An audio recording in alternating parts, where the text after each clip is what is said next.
హైదరాబాద్ వనస్థలిపురం వివాహిత హత్య కేసులో పోలీసులు లోతుగా దర్యాప్తు చేస్తున్నారు. నిందితుడు మహేష్ ను అరెస్టు చేసి రిమాండ్కు తరలించారు. నిందితుడు నెల రోజులుగా బాధితురాలి అపార్ట్మెంట్ దగ్గర రెక్కి నిర్వహించినట్లు పోలీసుల దర్యాప్తులో తేలింది. మృతురాలు సునీత మహేష్ కు 2022లో వివాహమైందని, కొద్ది రోజులకే ఇద్దరు కెనడాకు వెళ్లారని పోలీసులు తెలిపారు. అక్కడ ఇరువురి మధ్య మనస్పర్ధలు రావడంతో సునీత ఇండియాకు తిరిగొచ్చి 2024లో వీరిద్దరూ విడాకులు తీసుకొని విడిపోయినట్టు పోలీసులు చెప్పారు. ఆ తర్వాత ఆమె హైదరాబాద్లో సాఫ్ట్వేర్ జాబ్లో చేరినట్లు వివరించారు. తన మొదటి పెళ్లి గురించి చెప్పకుండా శ్రీనాథ్ అనే యువకుణ్ణి 2025 ఏప్రిల్లో రెండో పెళ్లి చేసుకుందని చెప్పారు.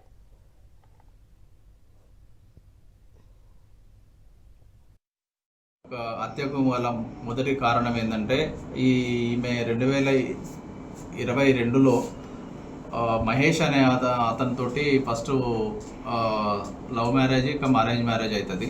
లవ్ తర్వాత వీళ్ళిద్దరూ 2023లో కెనడాకి వెళ్తారు. అక్కడ ఒక వారం రోజులు ఉంటుంది. ఈమె అక్కడ కాపురం చేసిన తర్వాత వారం రోజులకు మళ్ళీ గొడవలు వచ్చి మనస్పర్ధలు ఎక్కువ అయ్యేసరికి అక్కడ నుండి ఇండియా రిటర్న్ వచ్చేస్తుంది.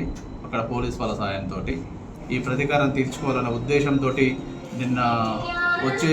నిన్న ఎవరు లేని సమయంలో 18వ తారీఖు రోజు నిన్న 11:30-12 గంటల సమయంలో వాళ్ళ యొక్క ఫ్లాట్లో చొరబడి ఆమె మీద అతను తీసుకొచ్చుకున్నటువంటి 3 కత్తులతోటి దాడి చేయడం జరిగింది.